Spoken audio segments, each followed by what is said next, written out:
There are all sorts of reasons why I might invite Greg Wise onto this programme. He's a hugely successful actor. He's in the movie at the moment about Marie Colvin. He's a successful producer, documentary maker, writer. But he's here because we met baking cakes on the forthcoming series of Celebrity Bake Off.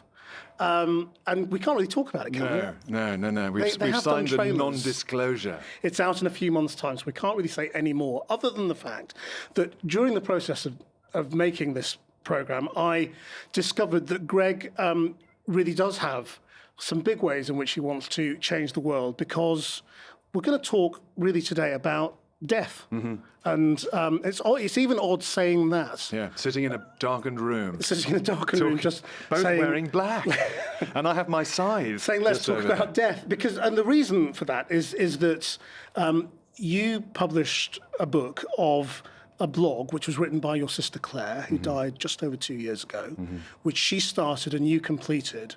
And it was about her experience of cancer, and you took it right up to the end, and you formed some big ideas in the process of this, didn't you? Yeah.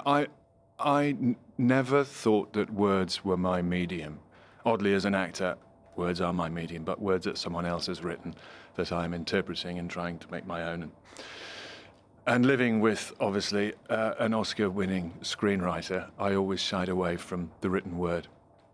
And I found myself, when I was the primary carer for my sister, I lived with her for the last 10 weeks of her life, and she had no one else around her. She didn't want anyone else.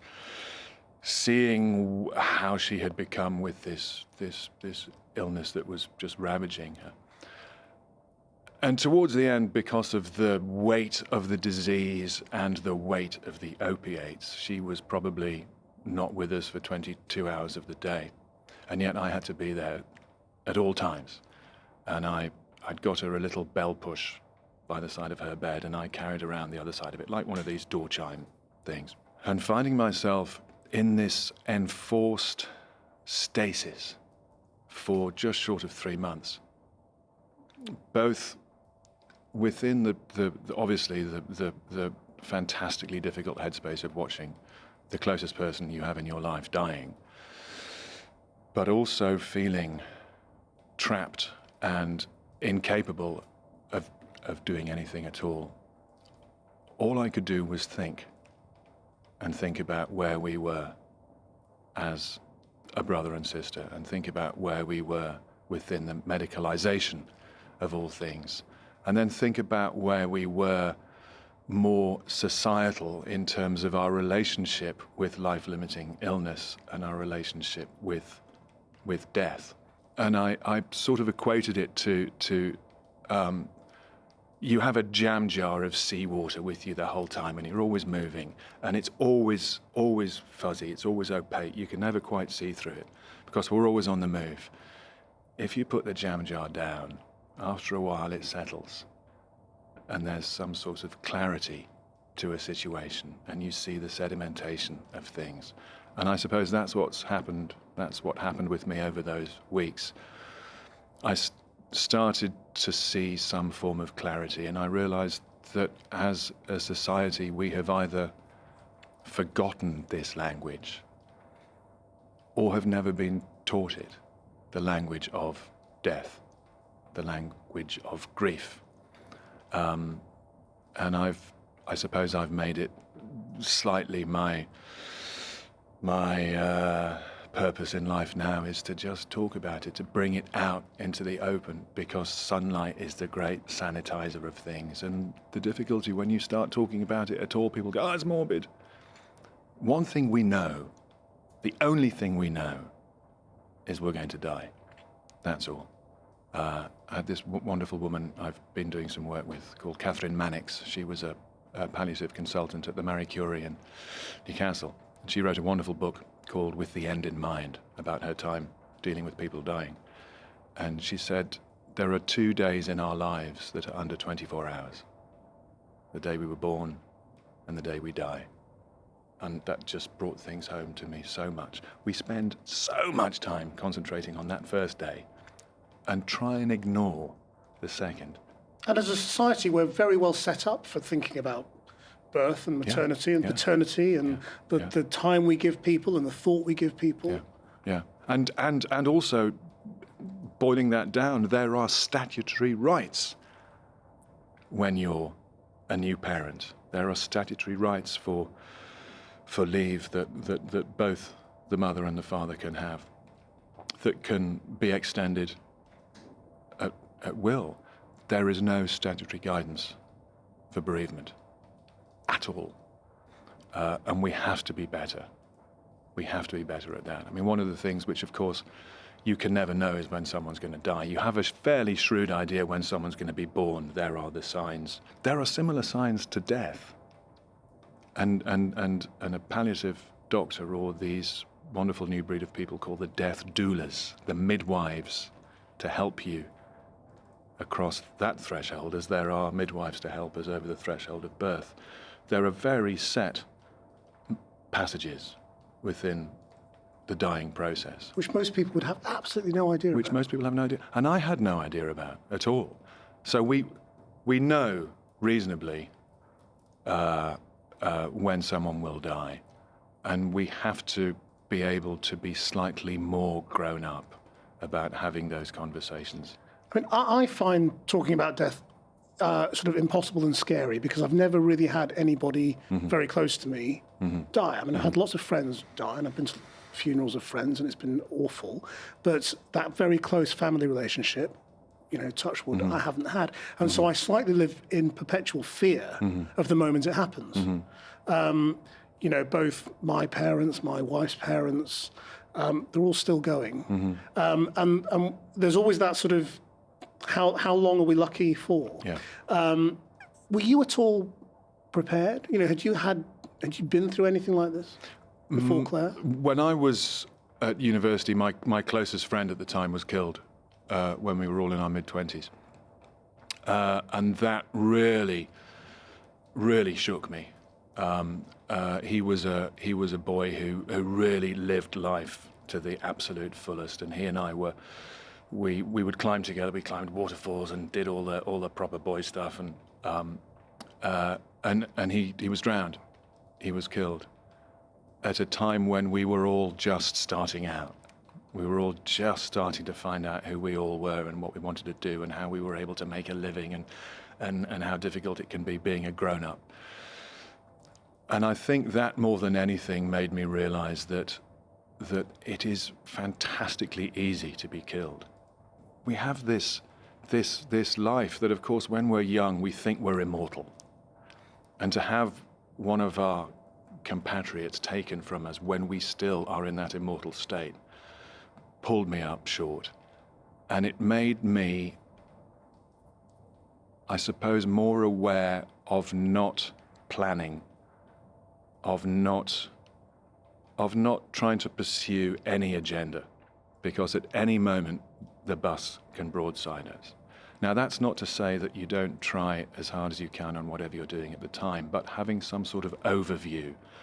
And in my game, people say all the time, it's good for your career. This is a good career move. Do that for your... No one knows anything. William Goldman, who wrote Butch Cassidy and the Sundance Kid, and one of the greatest books ever written on screenwriting, called Adventures in the Screen Trade, coined this phrase about Hollywood. You have to remember, no one knows anything. And that's the point. No one knows. No one knows if the $250 million film will be the biggest film ever made. It probably normally isn't. It's normally the $2 million film that becomes the blockbuster of the year. Does it change the way you approach those sorts of things, though? Because whenever I've seen you before, I've always thought you don't seem to take acting that seriously. No. As a profession. Which is odd for somebody who studied acting and went to a grand institution. I think one of the things that an early death in one's life, and I suppose I must have had this coming through as a child anyway, and one of the things I've tried to learn is to have as soft a grip as possible on things. If you're going to get Buddhist about it, all we have is impermanence. We get into trouble when we grip too hard. We get into trouble when we want things never to change, because all we know is things will change, and the biggest change, the end change, is death. And I think for my health, I've realized over the years that having as soft a grip as possible on things is the healthiest for me. Now, that does not mean that I do not do it 100% to my ability when I'm doing a piece of work.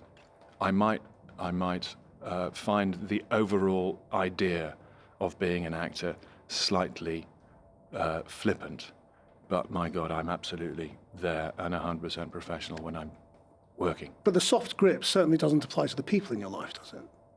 I think it does. Really? I think it does. What, you're ready for loss? Is that what we have to be if we're going to be okay with death, that we have to be ready to lose people? I think you absolutely do. Or I think I absolutely do. I know the times in the past where I've become completely unstuck is when my grip has been too hard, because then you start getting into all of that codependent nonsense that an awful lot of us bring, and expecting the things that we're not able to give ourselves from the other. If we're able, as much as we can, to self-soothe, self-love, self-appreciate, then whatever comes in from the outside is just a really nice extra, but it's not the be-all and end-all of everything, because we can give that to ourselves. And I think having a soft touch on anything, for me, is the secret. Because I sort of wanted to do a little dogleg into family and your approach to family, because I think it's all related. Yeah. Because you have this remarkable life in which you and your sister and your wife, Dame Emma Thompson, in case you haven't all worked out who we were talking about, and her family all kind of live together. What's the setup? It's extraordinary. Mrs. Wise, Dame Mrs. Wise, has moved about 100 yards in 60 years. She was born at the bottom of the street, then moved to the top of the street. She now lives in the middle of the street. It's how people always used to live in the past, but just where we are now, it's anathema, really. Her mum lives directly opposite us. Our son and his new wife live 5 doors up. My sister lived 10 doors down. Our best chums live both 2 doors down and just up. It's a proper community. Joint family system, isn't it? And I mean, it's my how- mum would be listening yeah. to this going, well, that's how we should all live. Well, it's how we always used to live, and you know, should's a difficult word. It's how we all could live, and I explore it a bit in the book, and I say that what we have been sold as the archetype is the nuclear family, is mum, dad, and 2.2 kids, and the black lab, and the Volvo, or whatever it might look like. It doesn't work. People go mad bringing up children. And people go mad helping people die, because the Africans say you need a village to raise a child. And it's absolutely right. And you need a village to help someone die. That's absolutely right. And to have that extended family setup, which I think probably just in the last 50 years we've lost, because the way that the work environment was, that generally you would be born and you would be able to work in the mine, the shipyards, the steel works, whatever industry was around, the family shop, whatever it might be. That's all gone. That's all been taken away. So people are having to leave, having to go elsewhere to find work. Therefore, they're miles away from their parents as their parents get older. And one of the things that I've discovered over the last few years, talking to a lot of people, that so much of the grief that comes from the death of a family member is heightened by guilt and shame, because you weren't there, because you are away working. And so many people I know talking to now with parents in nursing homes or whatever else. And of course we have our own families to take care of us as well. And one of the things that I feel most fortunate about in terms of the death of my sister and my grief about that is it's pure. It isn't tinged with any guilt or shame, because I couldn't have done any more. And I think it's the guilt and the shame that actually kill us, and not the grief. You have this section in the book. I don't really want to read it out, but because you should. But I haven't got my glasses on. well, let me then. I mean, you say it got me thinking. We don't speak death in this country, do we? We don't learn it from our parents. We're not taught it at school. It's very rare to find people conversing in it, unless they are somehow specialists, when confronted by it, we mumble the couple of stock phrases we've learned, deepest sympathy or condolences. What do you think we should teach our children then about death? I think we could have as much focus and time spent and commitment as we talk about birth. I know, is it the PSHE, the Yeah. kids do it, what is it, 13, 14? About sexual health. Personal finance, all that kind of Personal stuff. Bit of finance, politics. all of these things. Bring it in then. Bring it in then. Because I think it can only be healthy. And the fact that I'm talking to people who are very well educated, who will scream, stop it, this is morbid. It's the only thing we know that's going to happen to us. And we have to bring it out into the daylight. That is essential. And one of the things I think that I realized with my sister is that, of course, life, it's just life until the last breath. We tend to want to compartmentalize dying as being something completely other. We're born, we live, and then we die. We want to make little parcels of them all. It is life all the way through, and how someone approaches the end of their life is almost categorically always how they've lived their life. So if you've lived it in a state of denial, you will die in a state of denial. So you think you can have a good death? Absolutely. My sister had a good death. She had a good death. She was able to stay in her flat with her cat. She had the most important male in her life at the end of a bell. Of course, she did not choose to die at 51 of a fantastically painful illness. But there was love, and there was kindness, and there was grace. And were we all able to go that way, really? And one of the things as well, which we really have to explore, is where we put people generally at this point in their lives. When they're dying, because most people die in hospital. We put them in factories. We put them in factories that are designed to make people better and to send them home. Now, I'm not going to start saying that dying people are bed blocking, but that's not the reason for a hospital. And we really have to be better than that. And we have to be able to look at other ways of doing things. The difficulty now is because there's so little money in the system and the social care budget has been eviscerated. There are, as far as I'm aware, 7 million carers in this country. That's more than 10% of us. Were they all to claim a salary, it would be as much as the NHS budget again. It's that amount of money that they are saving the system. And it is kids caring for parents. It is kids doing the caring and then going to school and trying to do that work. So we have to work out a way of bringing death back into the community.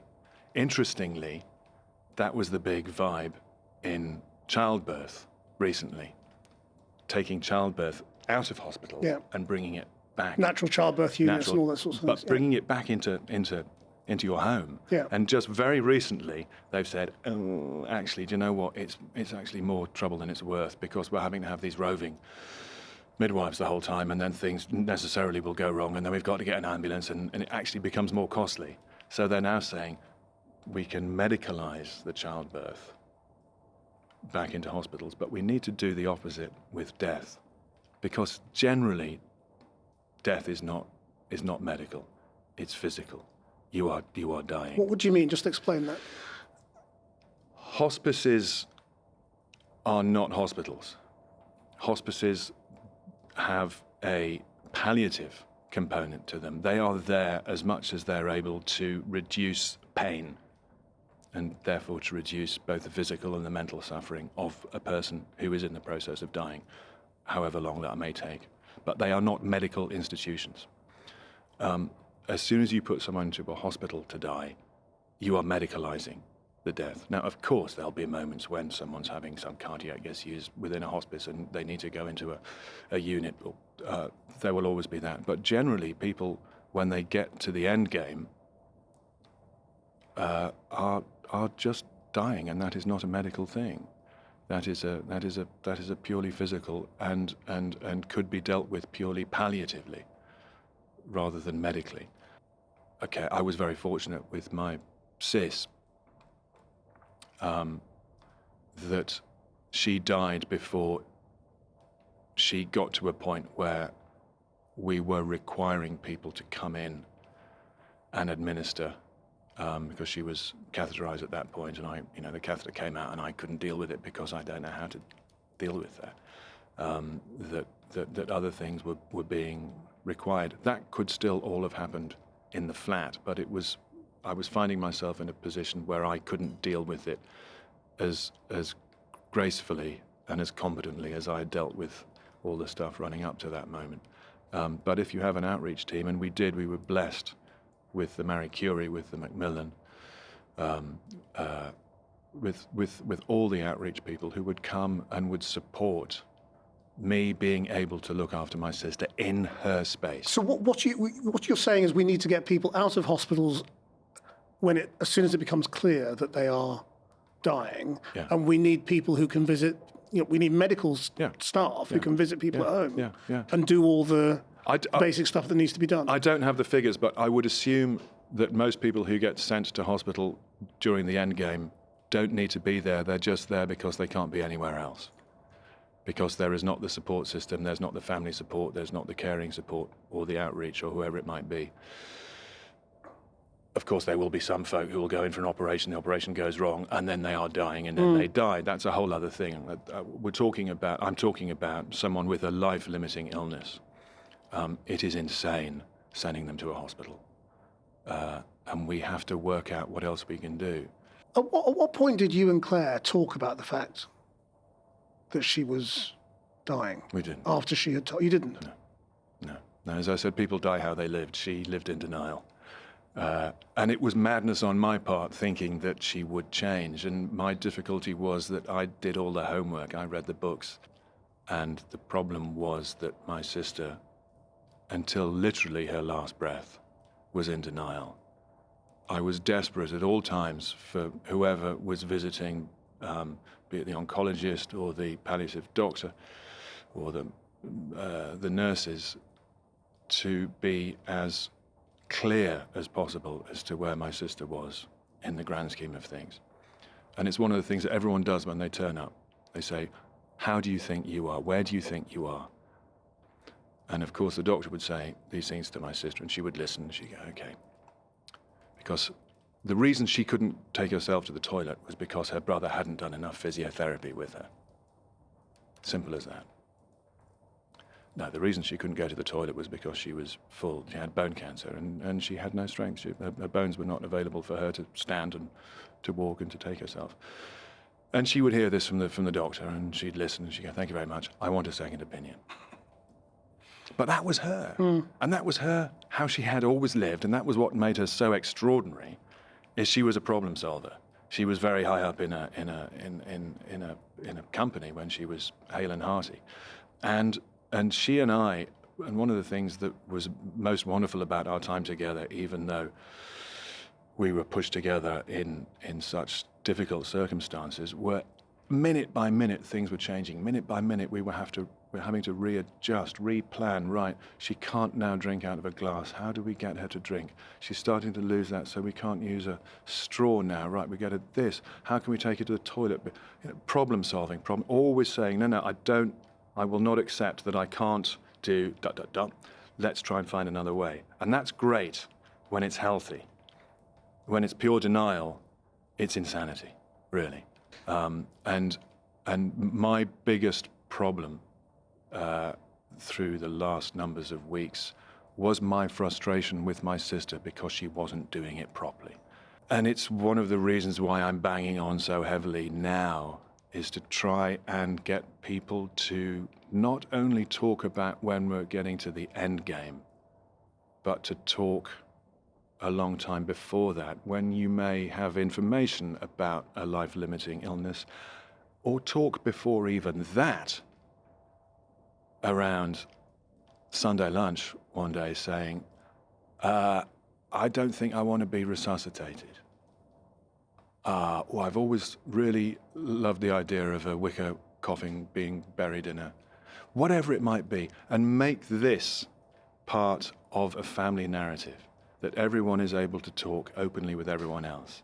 Now, it's not saying that this is the plan, and I, of course, may change my mind that I would like to be resuscitated, but I think the only tattoo I will ever get is DNR on the front and PTO on the back, really. I mean, we deal with death a lot in humour, don't we? Or with humour, basically. I mean, that's how a lot of us deal with it. I mean, in my own family, I kind of think, we've been talking about, my dad's been talking about dying for about 40 years, for as long as I can remember, really, since he had a sort of a very mild heart attack when I was a little kid. And so it's always been part of the conversation of sort of, oh, well, I won't be here for very long.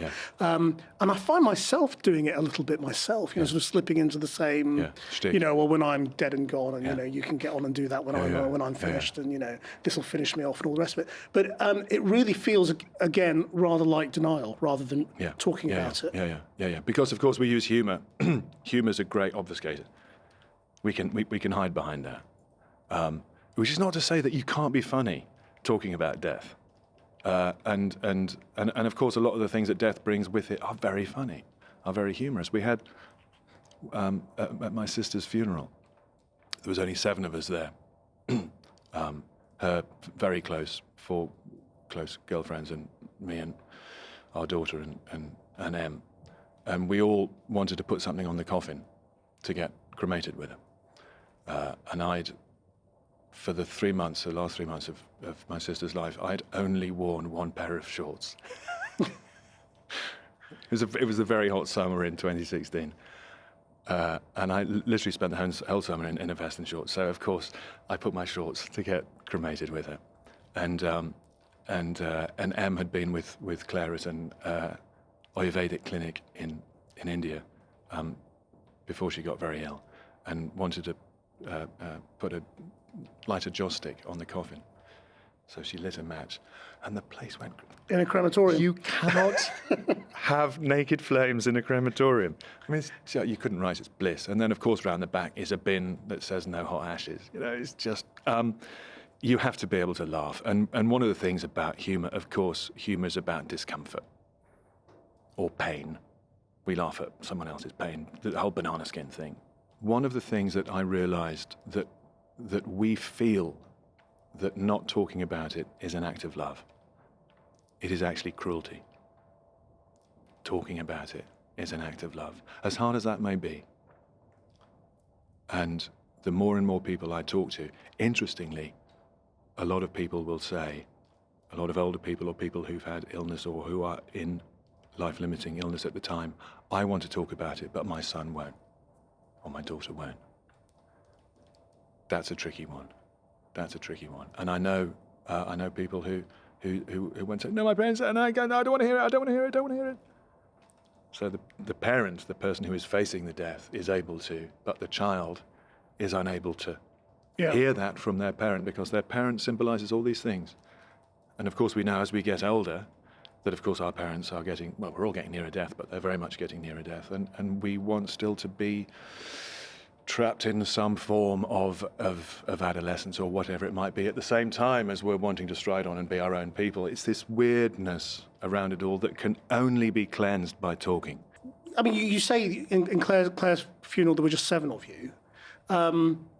How important was the sort of saying goodbye bit, and how did that help you process what had happened? Clare hadn't wanted really anyone around. I think she was embarrassed, and I think that's another thing we need to talk about, the embarrassment of illness, because it takes everything away from the shape that you were. And your dignity. The shape that you were was, she was a woman with a big posh car and an embossed business card and a parking space and and earning potential, and she could go out and buy as many shoes as she wanted, and suddenly everything is taken away from you. And I think a lot of it was shame about the state that she was in, and she was completely destroyed by this. And at the same time, she was able to allow her brother to be the witness. Well, how do you think we could cope with that better? How would you cope with it better?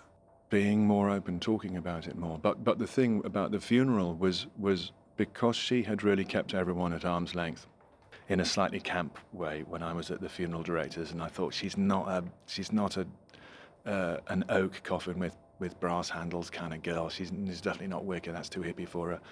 Saw this thing, sent an email off going, they do a disco ball coffin as a laugh, and everyone went, yeah. What is a disco ball coffin? Is it literally mirrored glass around the coffin? It's a coffin that has photographs of disco balls, all glinting, and all these weird, wonderful rainbow lights effects coming out. And it's for a disco queen, and she came in on the shoulders of my wife and three of her best friends to Dancing Queen by ABBA, and we all just stood around the coffin. There was no one else there. There was no one in pews. We stood around the coffin and we talked and we cried and we blew our nose and we put the tissues on the coffin and we all brought something to put there and we read things and all the notes that everyone had sent and all the emails I had printed out, these huge amounts of paper put on the coffin. It was an absolute bloody mess. Her flat was a mess. Her flat had the most beautiful design, furniture, gorgeous, covered in nonsense, covered in rubbish, receipts also. So it was perfect that her coffin was an absolute mess when it went out. What do you think? I mean, you mentioned right at the beginning, the idea of statutory leave, all that kind of stuff. I mean, how should workplaces deal with bereavement? Because, as far as I can tell, it seems to be entirely at the discretion of the employer. What they do. Because there's nothing statutory. And sometimes they're kind and sometimes they're not. Yeah. What would be wrong with having it similarly enshrined as time off when you're a new parent? And yet, then I suppose a small business would say, well, what do I do? You're probably only going to have 2 kids. You might have 7 people close to you die. Are you going to take 3 months off each? I can't afford that. Yes, we have to get pragmatic, obviously, about things. But I think we shouldn't expect it coming from top down. We also need to expect it coming from bottom up, which is mates, just people. And I know I talk to people who have lost friends because a friend will literally cross the street when they know that you've just been bereaved because they're embarrassed, because they don't know what to talk about. Well, can you tell us, I mean, in your case, what did you want people to say to you? Because, as you say, I mean, most of the time people say, I'm very sorry. Yeah. My condolences. I can't begin to imagine what you're going through. Yeah. I don't know what to say. Yeah. What should we say? There's no shoulds, I don't think. And I think you have to be led by the person who is grieving. Some people will want to be hugged, some people won't want to be touched, some people will want to talk, some people will not want to talk, some people will want just to sit quietly or to be allowed just to cry. Again, I think it's just as bad if we come up thinking we know what you need, someone who's just lost a partner. But it's about how we get over our fears, isn't it? Because we all do that because we're absolutely terrified of doing the wrong thing. Yeah. It's not that we don't feel or we don't feel sorry or we don't want to give somebody a hug or whatever. It's just that you just don't want to do the wrong thing, so you don't do anything usually. Yeah. Or you don't. That's why we have to have more conversations like this, because. And we have to have people who hopefully know a bit about stuff to go into schools and to be able to talk within the sexual health about birth and equally about death. We have to see if as a community now, the Irish do it better. The Irish still generally have an open coffin. You think that's a good idea? Generally have a wake. Yes. Seeing the person go. There'll be old Uncle George in the back room for a couple of days. And folk will keep coming in and out, and we'll have a drink, and we'll talk about Uncle George, and we'll see Uncle George there. Oh, look, he's dead. That helps. That helps us, because our lizard brain at the back can't always comprehend that someone has died, and we have to see them. Now, not everyone wants to see a dead body, obviously, but I think it helps. Just talk, and try and be as open as possible, and see what the person who is in the midst of the grief requires. And generally, don't bring flowers, bring a roast chicken. I mean, where are you with your grief with Clare now? Because this is more than 2 years ago, Yeah. and I've sat here watching you for, almost an hour, and you obviously still look upset and emotional about it, and it feels very close to the surface. And no wonder when you've been talking about this for over a year. Yeah. Has this stopped you grieving, or has it helped you? I don't.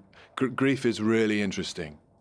Grief will come up and hit you in the solar plexus when you least expect it. It will come through you like a vomit by the frozen peas section in the supermarket when you're completely unaware. My shape now, the shape I am, the holes I possess from falling out of trees and from power tool accidents and from the breaks of heart and from the deaths of those I love, this is the shape I am. And I'm not pretending that I'm anything other than what I am. The last numbers of months I spent with my sister were an excruciating trauma and an intense privilege at the same time, almost equally. And I realize now that all I knew in the past was post-traumatic stress disorder. And it's only recently I realized that there's post-traumatic growth. More people grow from trauma than are traumatized from trauma, interestingly.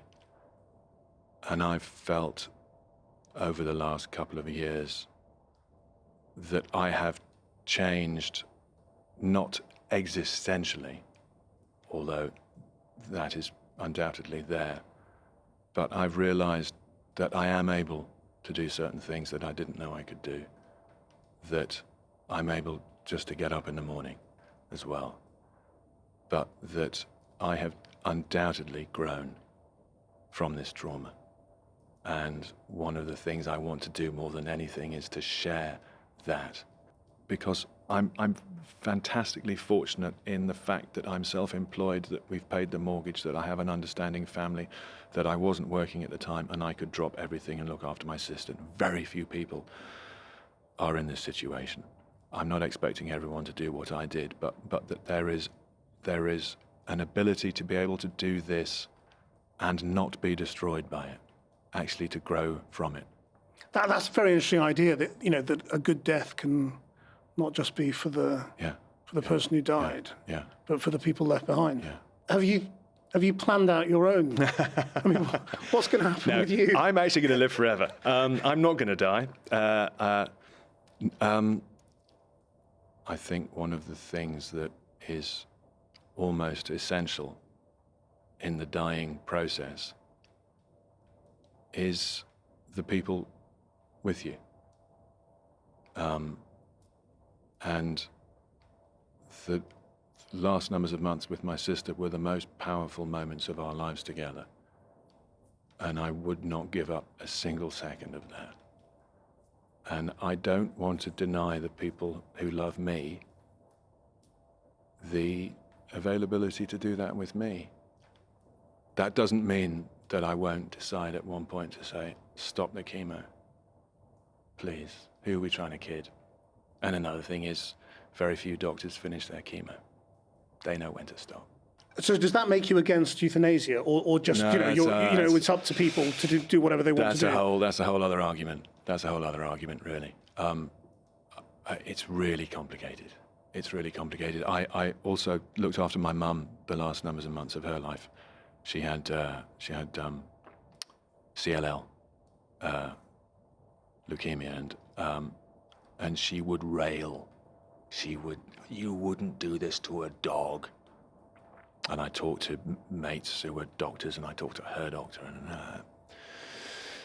and the day I went to register her death, the day after she died, I bumped into her GP, and I said about this, and I said, we really got to start talking about euthanasia, and her doctor said, your mum had more than enough drugs in her house to kill herself, and she knew that, and she chose not to, because you were there. And again, those last weeks, months with my mum were very healing times in a relationship that had not always been wonderful. That was an extraordinarily potent time. Are you taking this into your professional world as well? I mean, does it change the way you portray people in this situation? Or, I mean, you've just done the Marie Colvin film about a woman who was killed in Syria. Yeah. Well, I played Mountbatten. I don't think it brought a lot in with him. Are you able to take it into the professional world, or is it? Look, hopefully everything that happens to you in life invests something in the job you do as an actor, because we're trying to explore the human condition in whatever we do, in whatever piece of work, be it a comedy, a musical, a drama, a tragedy. Of course, unwittingly, I will bring all sorts of stuff in with me. I hope I'm a little bit kinder now, and a bit more compassionate, and hopefully available and interested. I think hopefully I've always been that, but I will find myself going out of my way to talk to people now. To strangers, just stop and chat to folk in the street, or whoever it might be, or on a tube, and because I think it's made me more connected with this fabric of existence that we're all weaving and making a mess of, and trying to take out of the pan and dropping it.